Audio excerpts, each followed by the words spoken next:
بیٹیوں کو بیٹوں کو برکت بھی دیتا ہے۔ تیسری بات جو ہمیں یہاں ملتی ہے وہ یہ ہے کہ جب وہ کھانا کھا رہے تھے تو مسیح یسوع نے ایک اور بڑی اہم بات کہی کہ تم 12 میں سے صرف 12 لوگ موجود تھے کہ تم 12 میں سے کوئی ایک ہے جو آج کی رات مجھے پکڑوائے، جس پر سب نے اس سے کہا کہ خداوند کیا میں ہوں؟ یہودا اسکریوتی نے بھی کہا، اور مسیح یسوع نے یہودا اسکریوتی سے کہا تو نے اپنی زبان سے خود کہہ دی۔ جب ہم لوکا کی انجیل کا مطالعہ کرتے ہیں تو وہاں لکھا ہے کہ یسوع نے شیرے بہن والا ڈبو کر اسے دیا اور لوگوں کو شاگردوں کو بتایا کہ جس سے میں نوالا دوں گا وہ یا جس نے میرے ساتھ طباق میں ہاتھ ڈالا ہے وہ مجھے پکڑوائے گا۔ اور آج بھی بے شمار لوگ اس کے ساتھ طباق میں بھی ہاتھ ڈال رہے ہیں اور اسے پکڑوانے کی ٹرائی میں بھی دن رات کام کرتے ہیں۔ پھر اس کے بعد جو سب سے اہم بات ہے جس کے لیے آج ہم جہاں جمع ہیں وہ یہ ہے کہ اس نے پیالہ لیا، پہلے روٹی لی، شکر کر کے توڑی اور ان کو دے کر کہا لو تم کھاؤ، کیونکہ یہ روٹی میرا بدن ہے جو تمہارے واسطے توڑا جاتا ہے۔ پھر اس کے بعد لکھا ہے اس نے کھانے کے بعد پیالہ بھی لیا اور ان کو پیالہ دے کر کہا تم سب کیا لکھا ہے اس میں سے پیو، اس میں سے پیو، اور ساتھ یہ بھی کہا کہ یہ پیالہ میرے خون میں نیا عہد ہے۔ اور پھر لکھا ہے جب کبھی پیو میری یادگاری میں یہی کیا کرو۔ آج لوگ ان گلاسیوں کو استعمال کرتے ہیں، اس کا سبب یہ نہیں ہے کہ چرچز کے پاس پیسہ زیادہ ہے، ایسا نہیں، اس کی وجہ یہ ہے کہ لوگ جراثیموں سے ڈرتے ہیں، انفیکشن سے ڈرتے ہیں، اور لوگوں کے ذہنوں میں یہ ہے کہ اگر ہم اس پیالے میں سب شریک ہوں گے تو ہمیں ایک دوسرے کے جو جرمز ہیں وہ ٹرانسفر ہو جائیں گے اور ہم بیمار ہو جائیں گے۔ وہ لوگ جو یسوع کے لہو پر ایمان رکھتے ہیں وہ دیکھیں جراثیموں سے، چھوٹے چھوٹے جرم سے، جو یسوع انہیں گناہوں سے، موت سے، قبر سے نجات دے سکتا ہے وہ انہیں بیماریوں سے شفا نہیں دے سکتا، لوگوں کو کیسا ایمان۔ پھر لکھا ہے کہ اس نے ان کو روٹی اور شیرہ دینے کے بعد کہا جب کبھی تم یہ روٹی کھاتے اور اس پیالے میں سے پیتے ہو تو خداوند کی موت کا اظہار کرتے ہو جب تک کہ وہ نہ آئے۔ لیکن روٹی کے بعد جو اس نے بڑی اہم بات کہی وہ کہی کہ یہ پیالہ میرے خون میں نیا عہد۔ سوال یہ ہے کہ پرانا عہد کیا ہے؟ یہ تو نیا عہد ہے، اور اس نئے عہد کا کہاں ذکر ہے، کہاں لکھا گیا، کہاں یہ درج ہے؟ کس کو خدا نے کہا کہ یہ نیا عہد ہے، اس کو اپنی کتاب میں اپنے حوالے میں درج کر لے؟ وہ کون سی معزز شخصیت ہے جس کے وسیلے خدا نے اس نئے عہد کو دیا؟ اور دوسری بات جو پہلے میں نے کہا کہ وہ کون سے عہد ہیں جن کے بارے میں مسیح خدا نے کہا یہ نیا عہد ہے اور وہ پرانے عہد۔ جب ہم بائبل مقدس کا مطالعہ کرتے ہیں تو سب سے پہلا عہد باغ عدن میں پیدائش 3 باب 15 آیت میں باندھا گیا۔ خدا نے عہد باندھا، اس نے کہا میں تیری اور عورت کے درمیان اور تیری نسل اور عورت کی نسل کے درمیان عداوت ڈالوں گا، وہ تیرے سر کو کچلے گا اور تو اس کی ایڑی پر کاٹے گا۔ پھر دوسرا عہد نوح اور اس کی اولاد کے ساتھ باندھا گیا، پیدائش نامہ باب اس کی 9 آیت لکھا ہے اور خدا نے نوح اور اس کے بیٹوں سے کہا دیکھو میں خود تم سے اور تمہاری بعد تمہاری نسل سے عہد کرتا ہوں کہ سب جاندار طوفان کے پانی سے پھر ہلاک نہ ہوں گے اور نہ کبھی زمین کو تباہ کرنے کے لیے پھر طوفان آئے گا۔ یہ دوسرا عہد تھا۔ تیسرا عہد ابراہیم سے باندھا گیا اور اس نے 15 باب کے 18 آیت میں کہا پیدائش میں اسی روز خداوند نے ابراہیم سے عہد کی یاد فرمایا کہ یہ ملک دریا مصر سے لے کر اس بڑے دریائے فرات تک میں نے تیری اولاد کو دیا. اور آپ اگر اس بات کو جانتے ہیں یا بائبل پڑھتے ہیں تو آپ نے دیکھا ہوگا کہ مقدس متی جب یسوع کا نسب نامہ بیان کرتا ہے تو وہ آخری جس پر جا کر نسب نامے کو ختم کرتا ہے اور وہ کہتا ہے وہ ابراہیم کا، وہ ابراہیم پر اس کو بند کرتا ہے. اور جب لوکا یسوع کا نسب نامہ بیان کرتا ہے تو پھر وہ اس کے نسب نامے کو آدم تک لے کر جاتا ہے. متی اس لیے کہ ابراہیم سے خدا نے وعدہ کیا تھا کہ نجات تیرے خاندان سے، تیرے گھر سے ہوگی. پھر کوہ سینا کا عہد ہے اور 5واں عہد لاویوں کے ساتھ عہد باندھا گیا. اور پھر چھٹا عہد جو ہے خدا نے داؤد بن یسی سے یہ عہد کیا. دوسرا سیموئیل لکھا ہے، میرا داؤد وہاں پر کہتا ہے میرا گھر تو سچ بچ خدا کے سامنے ایسا ہے بھی نہیں، تو بھی اس نے میرے ساتھ ایک دائمی عہد جس کی سب باتیں معین اور پائیدار ہیں باندھا ہے، کیونکہ یہی میری ساری نجات اور ساری مراد ہے. یہ چھٹا عہد تھا جو خدا نے داؤد بادشاہ کے ساتھ باندھا. 7 عہد ہیں. اب ان 7 میں سے کوئی عہد یا ان 6 عہود میں سے ایک بھی عہد نیا عہد نہیں، سب پرانے عہد ہیں اور خدا کے لوگوں کے ساتھ ایک خاص مقصد، ایک خاص رویا کی تکمیل کے لیے باندھے گئے. لیکن جب ہم یرمیہ نبی کے صحیفے کا مطالعہ کرتے ہیں، یرمیہ مسیح یسوع سے 700 سال پہلے اس دنیا میں بطور نبی خدا کی خدمت کے لیے چنا گیا. اور جب وہ چنا گیا تو یرمیہ 31واں باب اس کی 31ویں آیت سے 34ویں آیت تک وہ نیا عہد جو ہے وہ درج کیا گیا ہے. اور وہ عہد جو وہاں لکھا ہے، وقت رہی کہ میں اس پورے حوالے کو پڑھوں، لیکن اس کی جو شکیں ہیں میں ان کو، اس کی جو ٹرمز ہیں وہ میں آپ کے سامنے پڑھوں گا. پہلی بات یرمیہ 31واں باب اس کی 31ویں سے 34ویں تک، اس میں جو نیا عہد ہے اس کی جو خصوصیات ہے، اس میں سب سے پہلی خصوصیت یہ ہے کہ میں اپنی شریعت ان کے باطن میں، ان کے دلوں پر لکھوں گا. یہ نئے عہد کی پہلی شک ہے. کیا شک ہے؟ کہ میں ان کے باطن میں اپنی شریعت کیا کروں گا، ان کے باطن میں، ان کے اندر میں رکھوں گا یا لکھوں گا اور وہ شریعت کو اپنے اندر رکھیں گے.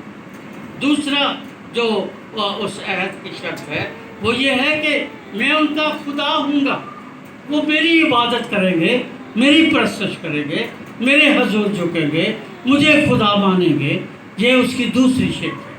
تیسری شک جو وہاں لکھا گیا ہے وہ یہ ہے کہ وہ میرے لوگ ہوں گے. میرے لوگ ہوں گے، میرے سے مراد یہ ہے کہ وہ لوگ جو نئے سرے سے پیدا ہو کر خداوند کو قبول کرتے، اپنے گناہوں سے توبہ کرتے، بدیوں کا انکار کرتے، جو خودی کا انکار کرتے، جو خداوند کے پیچھے اس کے نقش قدم پر چلتے ہیں، خداوند انہیں اون کرتا ہے. وہ کہتا ہے یہ میرے، یہ میرے. وہ ان پر حقوق ملکیت کی بات کرتا ہے. وہ ان کو کہتا ہے کہ یہ میرے لوگ ہیں. اور ایسے لوگ ہیں جن کی صورت میں نے اپنی ہتھیلی پر کھود رکھی ہے.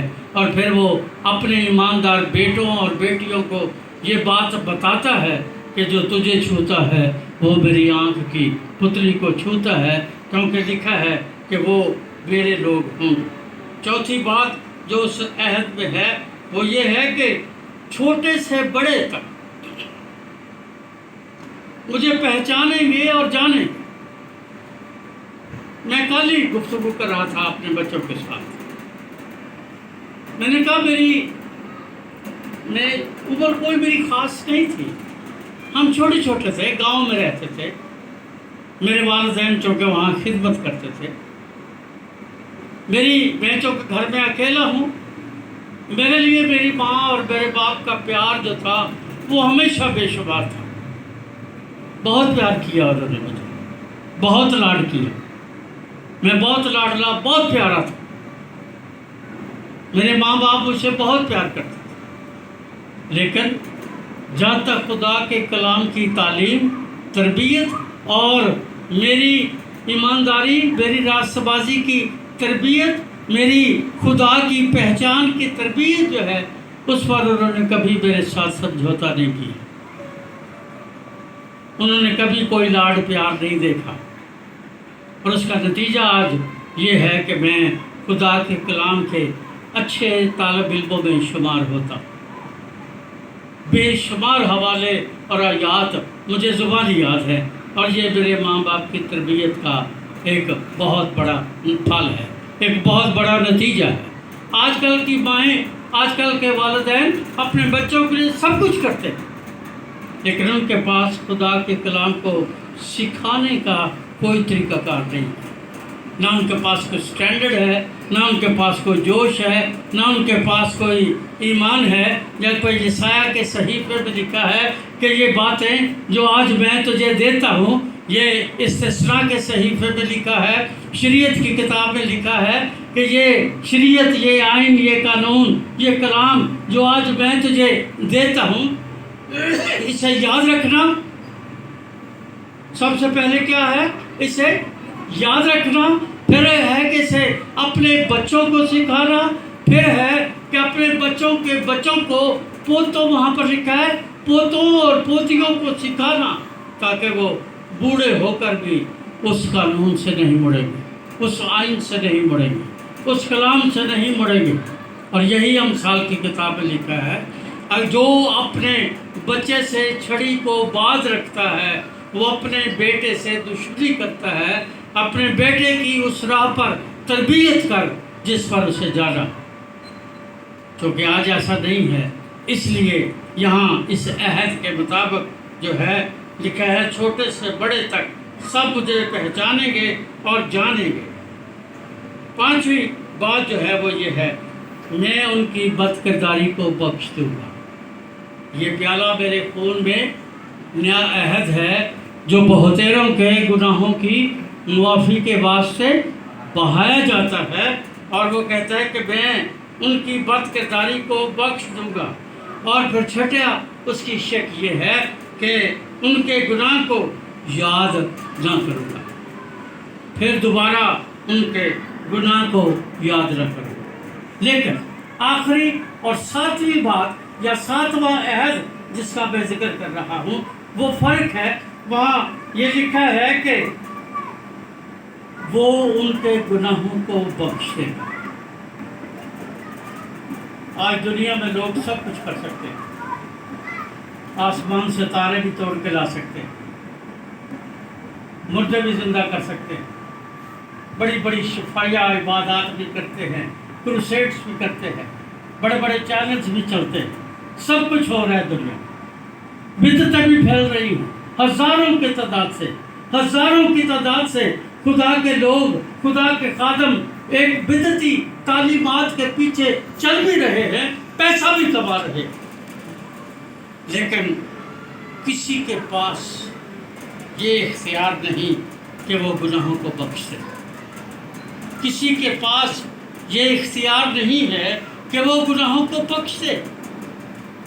جب مرکز کی انجیل کے دوسرے باب میں وہاں لکھا ہے کہ اس مفلوج کو، جس کو چھت کھول کر یسوع کے سامنے رکھا گیا تھا، اس کو جب یسوع نے دیکھا تو مسیح یسوع نے اس سے کہا، تیرے گناہ معاف ہوئے۔ وہاں فقیر فریسی جو شرع کے عالم ٹھیکیدار، جس طرح سے کہ آج بے شمار مذہبی ٹھیکیدار ہیں، بہت سارے ٹھیکیدار مذہب کے جو وہاں بیٹھے تھے، انہوں نے جب یہ سنا تو انہوں نے کہا کہ یہ کون ہے؟ خدا کے سوا کوئی گناہ معاف نہیں کر سکتا، اور اگر خدا کے سوا کوئی گناہ معاف نہیں کر سکتا تو پھر مان لو یہ خدا ہے۔ پر مسیح یسوع نے ان کو اپنی زبان سے کہا، اپنی زبان سے کہا. میرے لیے یہ کہنا آسان ہے کہ اپنی چارپائی اٹھا اور چل پھر، پر میں نے جان بوجھ کر یہ کہا تاکہ تم جانو کہ ابن آدم کو زمین پر گناہ معاف کرنے کا اختیار ہے.